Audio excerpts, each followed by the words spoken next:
aclarar la parte en la que ustedes necesitaban escribir y justificar, ¿sí? Y luego vamos a, si nos queda tiempo, vamos a continuar donde nos quedamos la clase pasada. ¿Por acaso alguien puede hacerme recordar exactamente dónde nos quedamos la clase pasada, si terminamos o no titis media aguda? Mastoidites aguda, la complicación de la mastoiditis aguda se fue. O sea, terminamos entonces otitis media aguda. Creo que sí. Llegamos a complicaciones hasta la última diapositiva. Complicaciones, compresión del conducto auditivo, parálisis facial, fue hasta ahí. Ok, entonces terminamos. Teníamos que empezar entonces otitis media crónica. Gracias, Murillo. Entonces vamos a corregir primero el examen, ¿sí? Bueno, el examen que ustedes rindieron tenía 30 puntos, ¿sí? Y estaba dividido en varias partes. La primera era de citar, ¿verdad? Les voy a ir detallando cada, cada uno.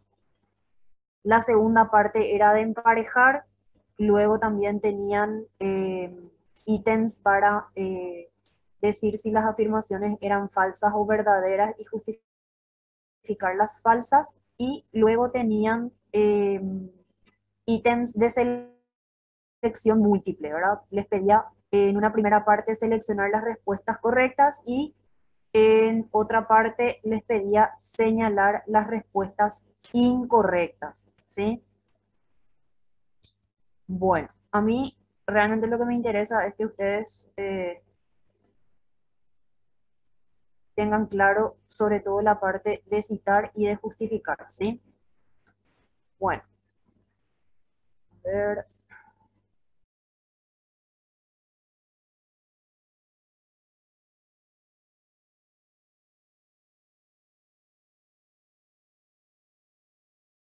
Bueno, el primer tema les pedía citar, ¿sí?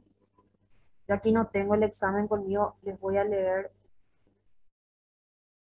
un poquito.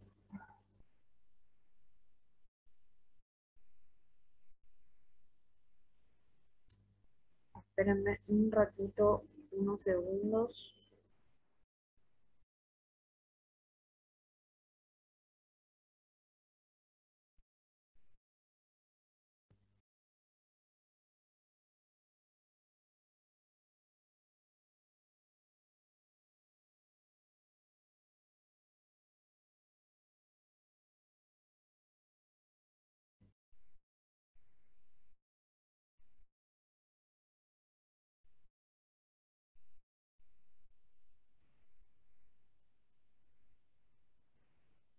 Bueno, el primer ítem, eh, el primer ítem decía como título citar, ¿sí? Y tenían ahí 5 ítems para citar. La parte de cita les aclaraba que cada ítem, o sea, cada una de las preguntas que yo les hice, tenían que ser completadas de forma correcta, todas ellas, ¿verdad? Para poder acceder al puntaje correspondiente, que era de cada uno un punto, ¿sí? Bueno, el primer ítem de cita les pedía 3 condiciones ambientales fundamentales para la buena anamnesis. Si ustedes recuerdan, ¿verdad? Nosotros eso vimos en la primera clase, ¿verdad? ¿Cuáles eran las condiciones para un correcto interrogatorio? Eran 3, justamente 3, ¿verdad? Era el tiempo adecuado, ¿sí? En un ambiente adecuado, con buena ventilación, con buena iluminación y sobre todo que no sea interrumpido por terceros, ¿sí? O sea, eso ustedes tenían en la diapositiva, tenían para citar, ¿sí? Eso con respecto al primer ítem de cita. El segundo ítem, ¿qué les pedía? El segundo ítem les pedí a ustedes citar 3 instrumentales básicos que sirven para la exploración del oído. ¿Cuáles eran esos instrumentales? Perdón, ¿quién habló?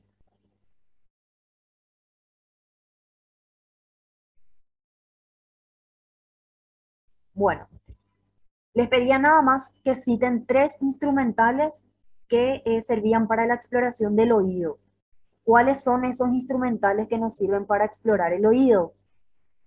Por ejemplo, el espejo frontal, el otoscopio, que si bien no es un instrumental, igual les consideré ya, realmente el otoscopio es un equipo, ¿verdad?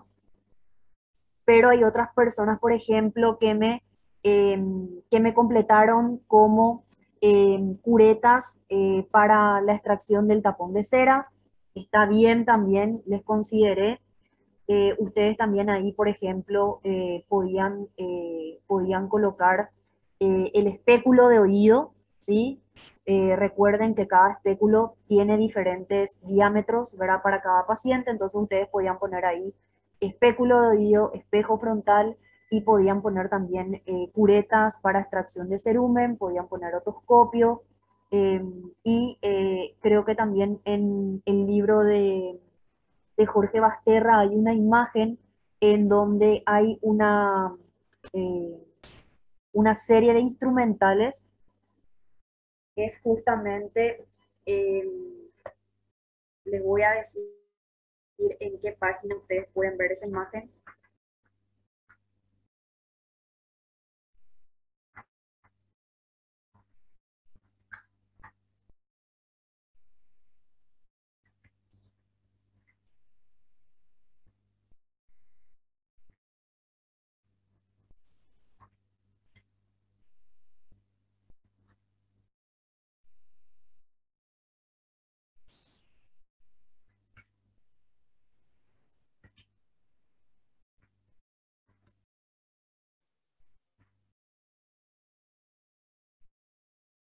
En la página 40 está del Jorge Basterra, hay una imagen en donde muestran todos los instrumentales que se pueden utilizar para la exploración otológica, ¿sí?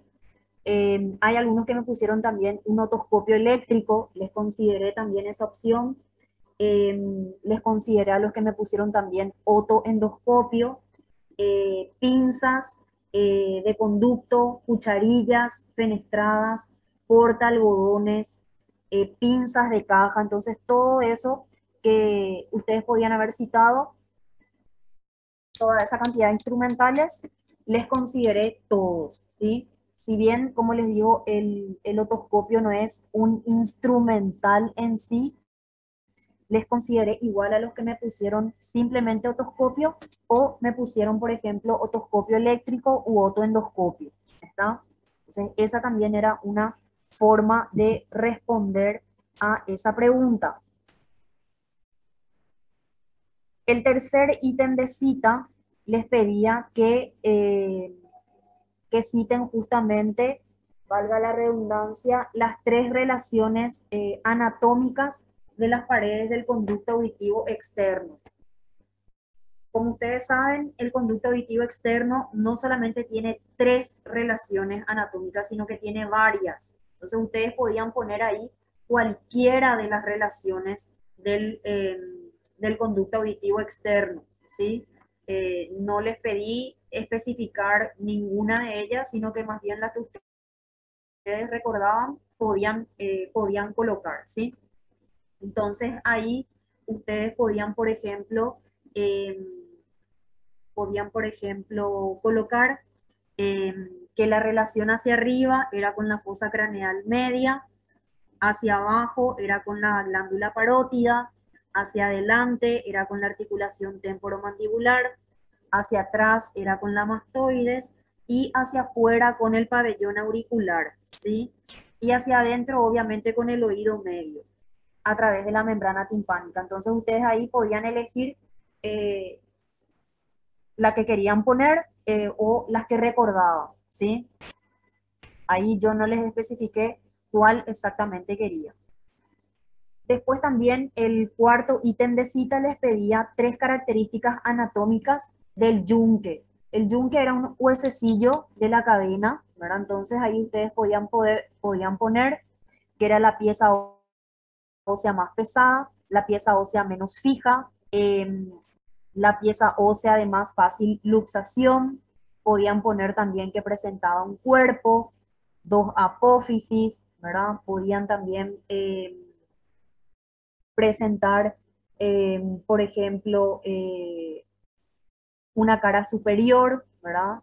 Una cara interna, una cara externa. Podían poner, por ejemplo, que la cara anterior se articulaba con el martillo, que la cara posterior y la cara inferior, si no, proporcionaban una unión a las 2 apófisis que se podían separar en ángulo recto. Entonces ahí ustedes podían buscar, según el libro que leyeron, ¿verdad? Las características anatómicas de esta pieza ósea y ustedes podían completar. Si no, simplemente eran 3, ustedes podían poner todas las que recordaban.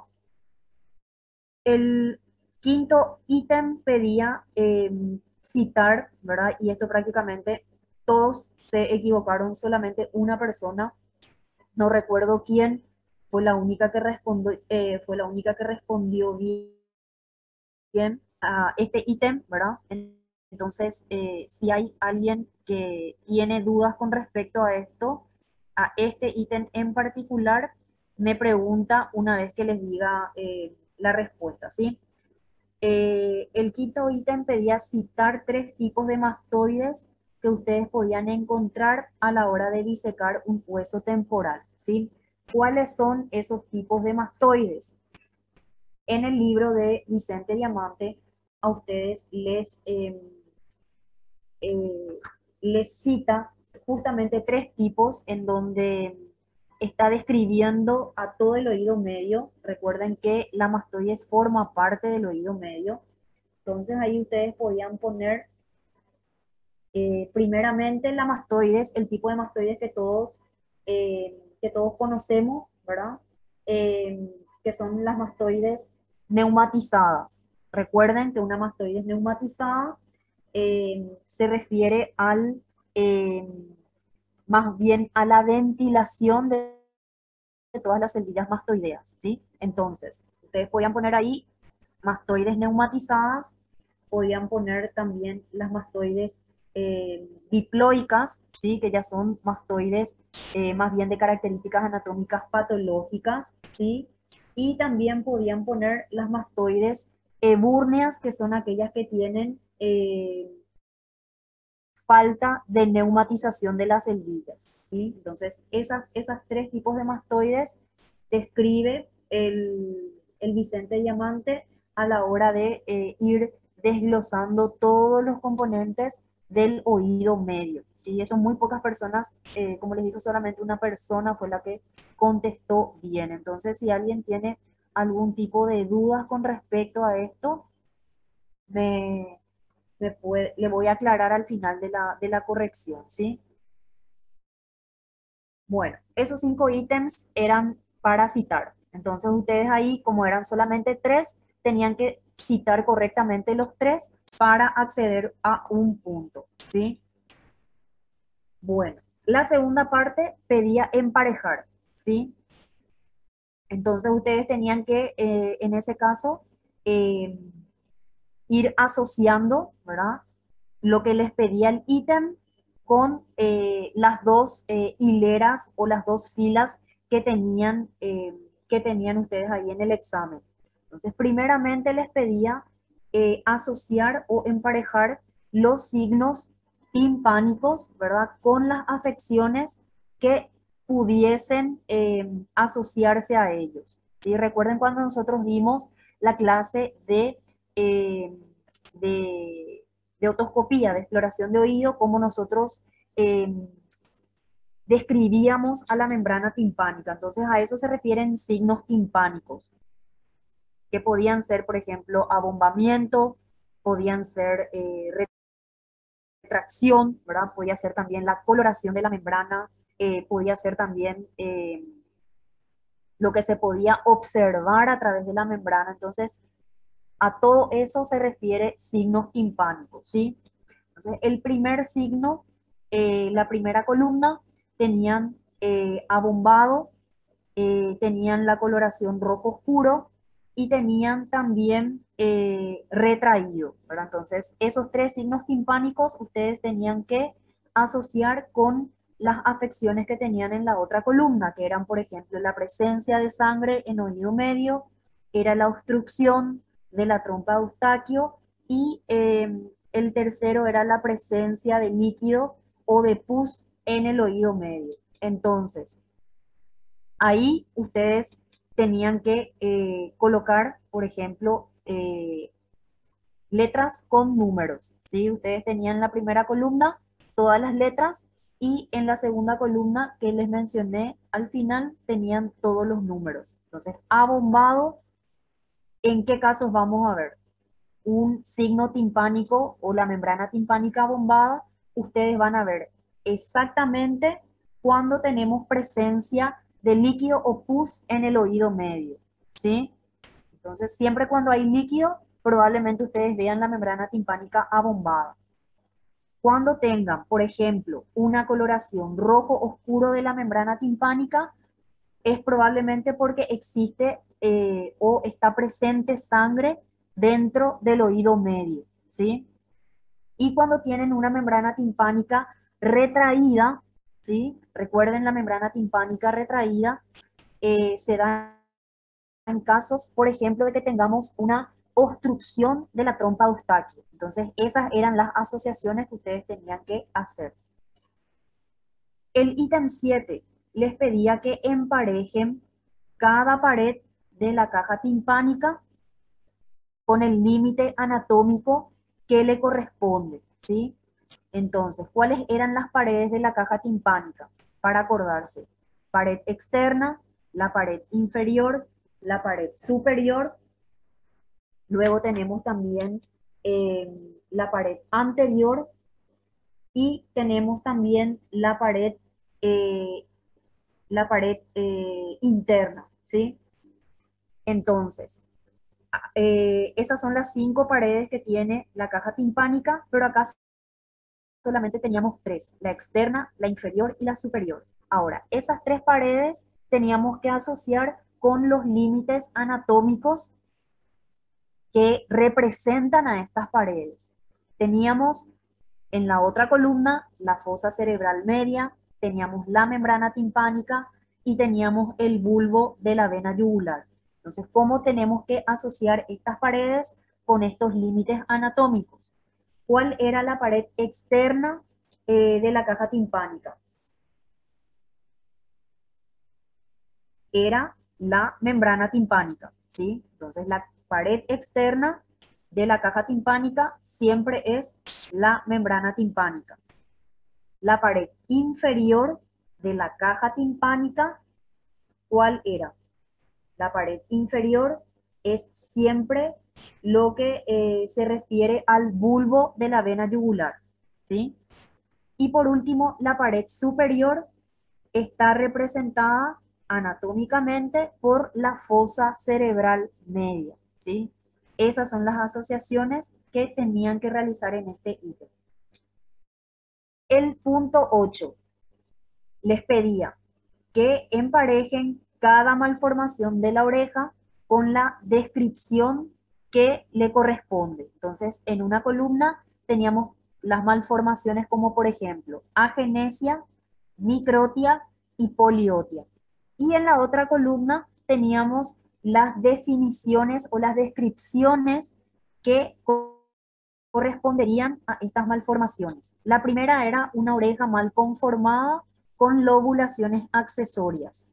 La segunda, una ausencia del pabellón auricular. Y la tercera, un desarrollo insuficiente de la oreja. Entonces, ¿cómo vamos a ir asociando estos conceptos con las definiciones que les acabo de mencionar? Primeramente, la agenesia, ¿qué es? ¿Alguien recuerda qué es la agenesia?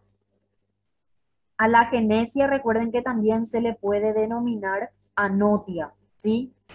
Entonces, en esta malformación nosotros no tenemos pabellón auricular. Entonces, agenesia se empareja con ausencia de pabellón auricular, ¿sí?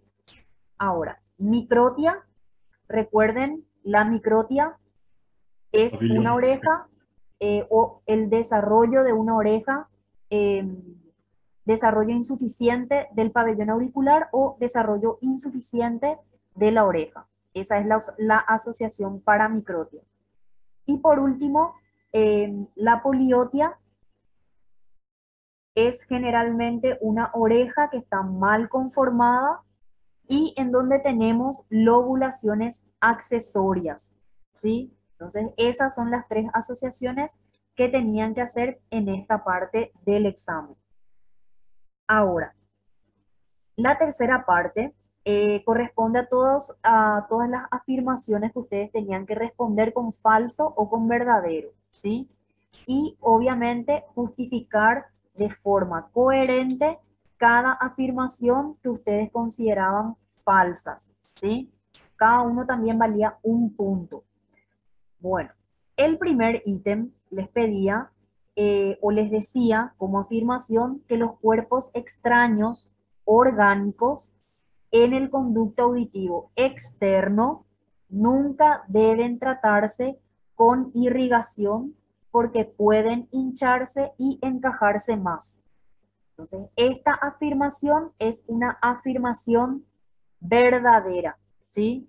Recuerden cuáles son los cuerpos orgánicos. Cuerpos orgánicos nos referimos a todos aquellos cuerpos como semillas, ya sea de maíz, de poroto, ¿sí? Eh, Generalmente estos cuerpos extraños, recuerden que cuando se mojan, ¿verdad? Se hidratan y se hinchan dentro del conducto auditivo externo. Por eso no es recomendable extraerlos eh, mediante solo agua, ¿sí? Porque justamente esa hinchazón o esa hidratación hace que estos cuerpos extraños eh, se queden más apretados, por decirlo de alguna forma, dentro del conducto auditivo externo. Entonces, esa es una afirmación verdadera, ¿sí? La segunda afirmación que les decía, el ítem 10 ya sería este. La mastoides termina su neumatización a los 10 años de edad. Es una afirmación falsa. Generalmente la mastoides termina de desarrollarse o de neumatizarse, mejor dicho, entre los 3 y los 6 años de edad. Esa es la respuesta, ¿sí? Que ustedes tendrían que haber justificado de esa forma, ¿sí? Ahora, el ítem 11 dice, la función principal de la trompa de Eustaquio es hundir la platina del estribo. También es una afirmación falsa. Yo que les había dicho en clase que la principal función de la trompa de Eustaquio era equilibrar la presión entre el oído medio y el oído externo o el ambiente externo, ¿sí? Esa es la respuesta correcta. El ítem 12 dice, la otoscopía debe efectuarse únicamente en el lado patológico del paciente. Falso. Recuerden que ustedes tienen que hacer la otoscopía de ambos lados. Primeramente el lado sano y luego el lado patológico, ¿sí? Entonces también deberían haber respondido o justificado de esa manera. La obstrucción, el ítem 13, la obstrucción del conducto auditivo externo por tapones de cerumen es una de las causas más frecuentes de pérdida auditiva. También es una afirmación verdadera, ¿sí?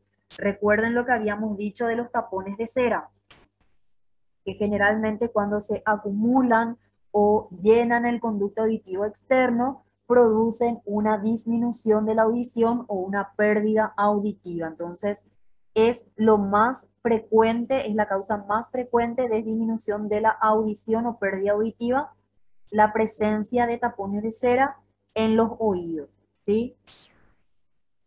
Bueno, el ítem 14. La laringoscopía indirecta es el examen más simple y más eficaz de realizar si queremos evaluar la ubicación y la conformación anatómica de la laringe. Esta es una afirmación verdadera, ¿sí? Y por último, el ítem 15 dice la etiología de la fístula auris se debe a una fusión deficiente entre el segundo y tercer arco branquial.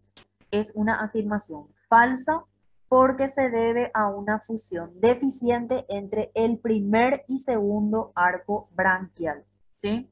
Entonces, esas son las formas en que ustedes tendrían que haber justificado las respuestas falsas. Ahora, ahora sí viene toda la parte de lo que es selección múltiple.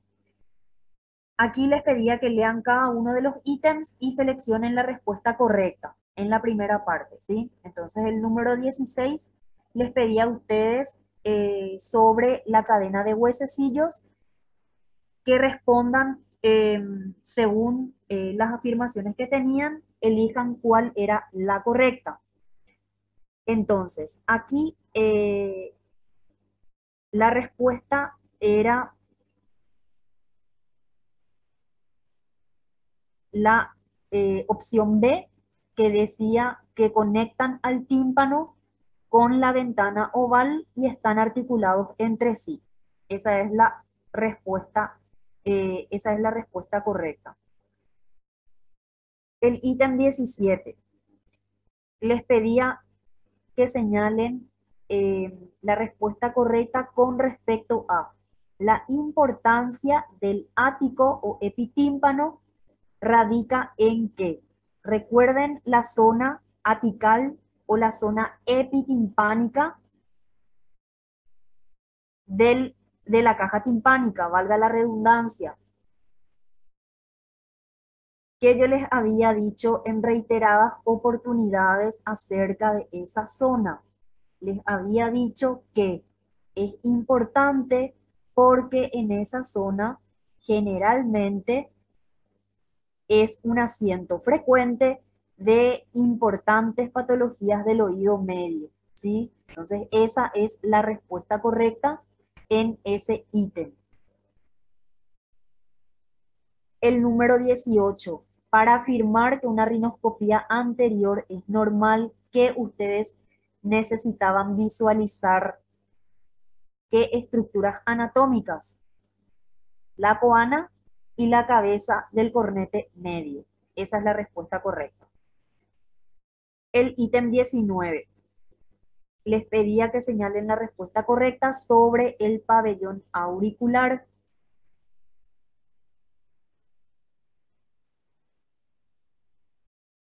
Entonces, aquí la respuesta era con respecto a sus repliegues cartilaginosos más importantes, que son el trago, el antitrago, el hélix y el antehélix, ¿sí? El ítem 20 les pedía señalar la respuesta correcta sobre la fístula auris con respecto a la fístula auris.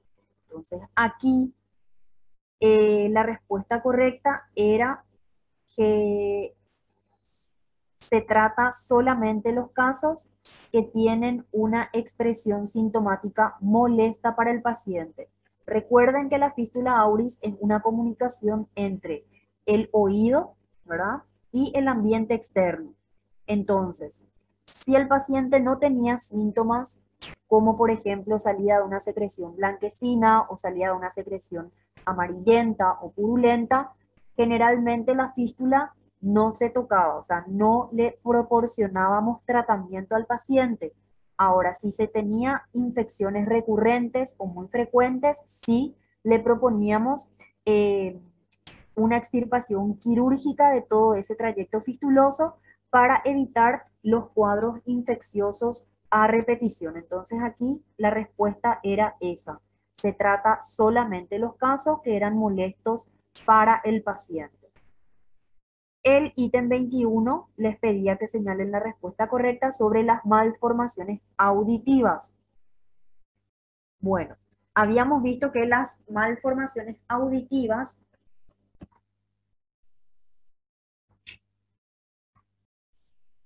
son unilaterales en el 75% de los casos, ¿sí? Tienen mayor afectación al oído derecho, ¿verdad? No se sabe la causa por la cual afecta más a ese oído, ¿verdad? Y tiene una incidencia de 1 por cada 10.000 nacimientos. Y aquí también tenemos que recordar que solamente son bilaterales en el 25% de los casos. Entonces, dentro de todas las opciones que se les dio sobre malformaciones auditivas, la respuesta correcta era tiene una incidencia de 1 de cada 10.000 nacimientos, ¿verdad? Y generalmente son patologías que constituyen patologías, perdón, del primer y del segundo arco branquial. Todas las malformaciones auditivas constituyen patologías del primer y segundo arco branquial. Esa es la respuesta correcta. El ítem número 22 sobre la trompa de Eustaquio. Bueno, recuerden, la trompa de Eustaquio es una comunicación virtual, ¿verdad? Entre lo que es la nasofaringe y el oído medio. Entonces, normalmente la trompa de Eustaquio se encuentra cerrada, ¿sí? Está provista de un epitelio. Recuerden que está revestido por epitelio la trompa de Eustaquio en su interior. Y aquí tiene un trayecto más horizontal en los niños que en los adultos, que es la respuesta correcta, ¿sí? Y generalmente tiene un aparato motor que está constituido por los músculos periestafilinos, interno y externo. Y recuerden que también está formado por una parte fibrocartilaginosa y por una parte ósea, ¿está?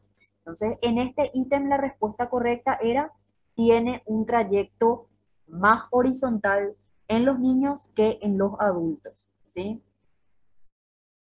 El ítem número 23 hablaba sobre el lavado de oídos. Bueno, recuerden que el lavado de oídos siempre se realiza con agua tibia, ¿sí? Nunca con agua muy fría, nunca con agua muy caliente, porque con eso generalmente estimulamos al aparato vestibular y el paciente puede llegar a presentar una crisis de vértigo durante el procedimiento, ¿sí? Entonces siempre se realiza con agua tibia. No se puede realizar en todos los pacientes. El libro de Vicente Diamanta a ustedes les dice que en cierto tipo de pacientes el lavado de oídos no se realiza. ¿Y cuáles son esos tipos de pacientes? Los pacientes diabéticos, los pacientes, por ejemplo, que son añosos, ¿sí? También en aquellos pacientes que tienen, por ejemplo, perforaciones timpánicas, que tienen algún tipo de infección, o pacientes que incluso presentan dolor al momento de realizarle el lavado de oídos. Entonces se debe evitar justamente para no provocar otras patologías que podrían sobreinfectar el oído. El lavado de oídos también recuerden que ustedes no pueden utilizar para extraer todos los cuerpos extraños que pueden encontrar en el oído. Recuerden que los cuerpos extraños orgánicos no deben ser extraídos con agua, entonces no pueden utilizar para extraer cualquier tipo de cuerpo extraño. Y como ya les dije, tiene unas contraindicaciones para ser realizado. Pacientes añosos, pacientes diabéticos, ¿verdad? Pacientes que tienen perforaciones timpánicas, tienen algún cuadro infeccioso en el momento de realizarle el lavado, o incluso la presencia de dolor en ese momento no debe ser hecho el lavado de oídos. En esta pregunta, el, la respuesta correcta era sobre el lavado de oídos. Está contraindicado cuando existe otodinia, ¿sí? Es decir, no se realiza cuando hay dolor de oído. El número 24 les pide señalar la respuesta correcta con respecto al estribo. El estribo era uno de los huesecillos de la cadena. Entonces, generalmente es la pieza más pequeña, ¿verdad? Que está articulado básicamente con el yunque y con la ventana oval. Recuerden que tiene una platina, ¿verdad? Y esa platina, a la cual también se le llama base, tiene una forma especial, ¿verdad? Arriñonada, debido también eso a la forma de la ventana oval. Entonces aquí la respuesta correcta era su base o platina adopta la forma arriñonada de la ventana oval. El número 25. La porción central del aparato auditivo está formada por, recuerden la conformación del aparato auditivo, una porción externa, una porción central. La porción externa está representada por el oído externo, medio e interno. Y la porción central, recuerden ya por el nervio auditivo, los núcleos cocleares y vestibulares, las vías centrales auditivas, los campos auditivos de la primera y segunda circunvolución temporal. Entonces, esa es la respuesta correcta, ¿sí?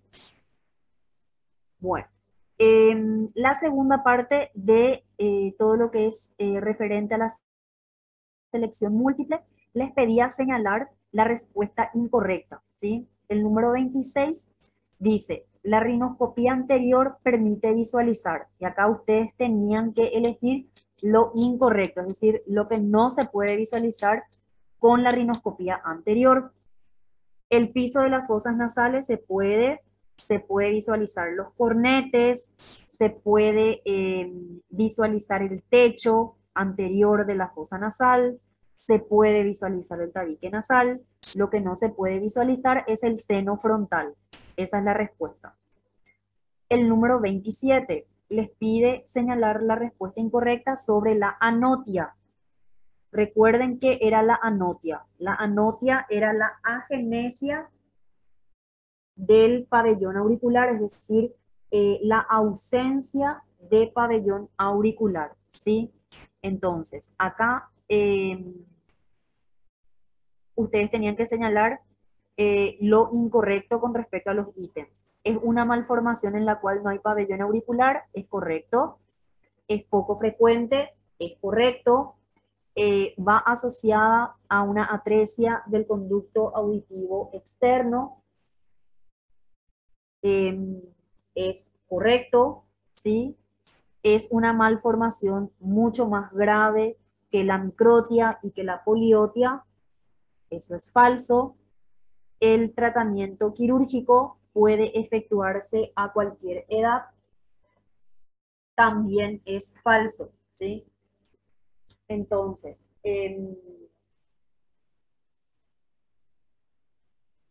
con respecto a la microtia y la poliotia, ¿verdad?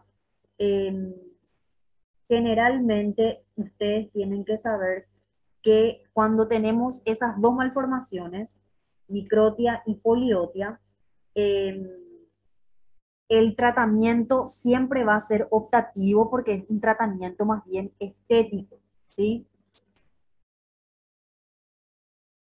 Ahora, la confección de lo que es una oreja completa eh, ya es algo mucho más complejo, ¿verdad? Y aquí solamente tenemos alternativas quirúrgicas que son las que van a resolver el problema de manera definitiva, ¿sí? Dependiendo de cuán mal formada esté esa oreja, eh, digamos, la técnica quirúrgica utilizada va a ser cada vez más compleja, ¿está? Eso también quiero que tengan en cuenta. Bueno, el número 28.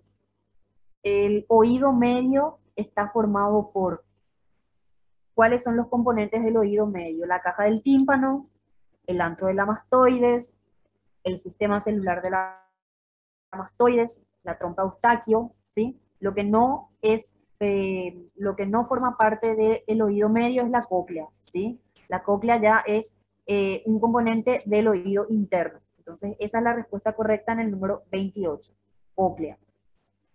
En el número 29, les pide con respecto al tapón de cera. ¿Qué habíamos dicho sobre el tapón de cera? Que era la acumulación de cerumen en el conducto auditivo externo que provocaba justamente la obstrucción de este conducto. Generalmente hay una disminución de la audición, ¿verdad? Brusca, progresiva también en algunos casos, pero siempre el tipo de disminución de la audición va a ser una disminución de tipo conductiva, no sensorio-neural. Las sensorio-neurales son todas aquellas hipoacusias que afectan directamente al nervio auditivo, ¿sí? Todo lo que sea hipoacusia de conducción es una hipoacusia que nosotros podemos recuperar, entre comillas, o en teoría. Cuando ya afecta el nervio es muy difícil de recuperar. Entonces, siempre que hay tapón de cera, ustedes van a tener una disminución de la audición de tipo conductivo. Cuando ustedes hacen el diagnóstico de tapón de cera, lo van a hacer a través de la clínica y con el otoscopio, ¿verdad? El otoscopio les va a certificar toda esa sospecha clínica. El diagnóstico diferencial ustedes lo pueden hacer con otros tipos de tapones, por ejemplo, los tapones epidérmicos, con la otitis externa, también con los cuerpos extraños. Y sobre todo, a la hora de proporcionar el tratamiento, ustedes pueden tener varias posibilidades. Aspirar ese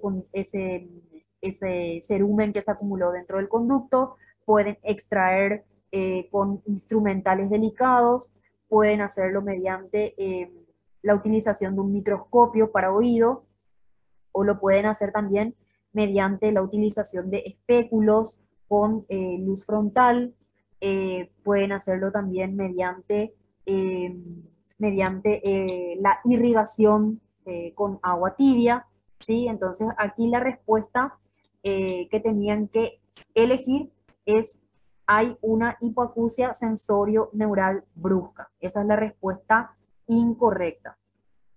Y la última, pedía mediante la laringoscopía indirecta, podemos comprobar. ¿Qué podemos comprobar con ese examen de la laringe? Podemos comprobar la movilidad de las cuerdas vocales, podemos comprobar la presencia de secreciones en la laringe superior, también podemos comprobar el estado y la simetría de todas las estructuras endo y perilaringias, podemos comprobar también la ubicación y la conformación anatómica de la laringe, pero lo que no podemos comprobar es el estado de toda la tráquea. Recuerden que con la laringoscopía indirecta solo podemos observar hasta los dos primeros anillos traqueales. Después de ahí ya no es posible observar la anatomía de la tráquea. ¿Está? Entonces, esas son las respuestas al primer parcial que tuvimos el 5 de julio, ¿sí?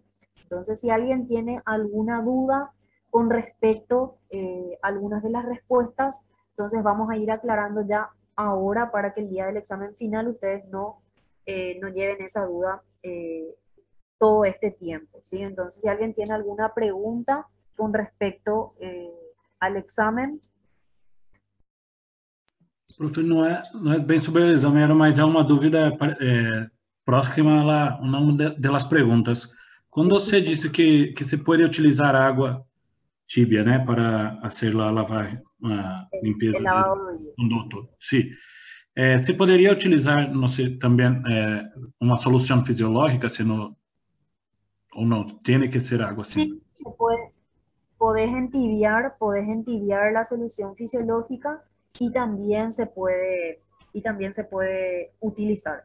¿sí? Ah, está Pero bien. generalmente como en el consultorio no tenemos una cierta cantidad de solución fisiológica, sino eso más bien tenemos en servicios como un lugar público, como un sanatorio, de repente en el consultorio como no podemos guardar, digamos, todos esos insumos que generalmente tenemos en el quirófano, entonces hacemos con agua tibia, ¿verdad? Pero podés entibiar esa solución fisiológica y se puede utilizar igual, Gracias. ¿ya? ¿Alguna otra duda?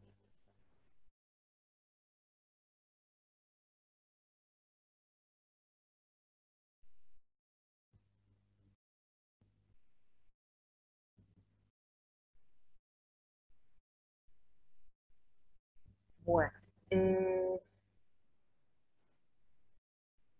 entonces si no tienen dudas,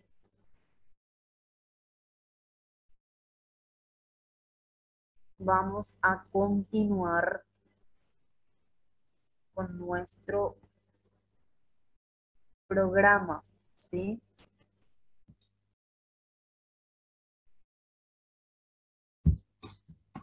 Bueno,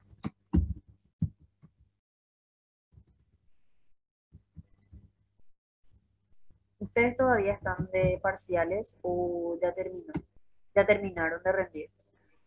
Viernes recién terminamos, doctora. Este viernes. ¿Y Sí. tienen algún examen No, mañana? el viernes, no, que pasó. El viernes que pasó que terminamos. Ah, ya terminaron. Bueno, Ya. ok.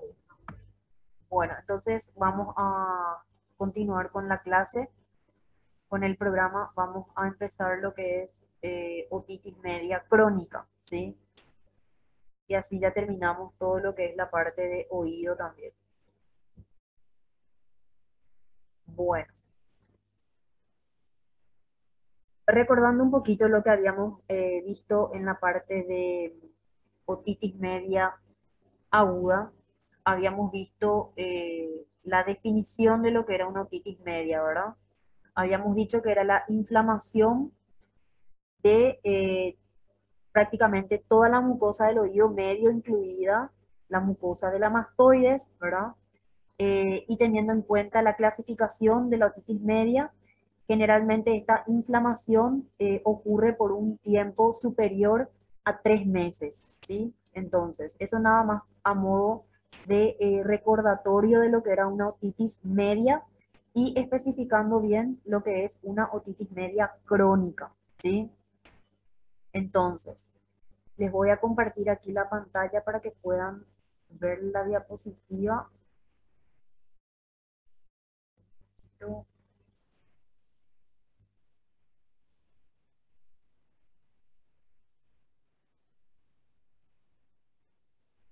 Bueno, pueden ver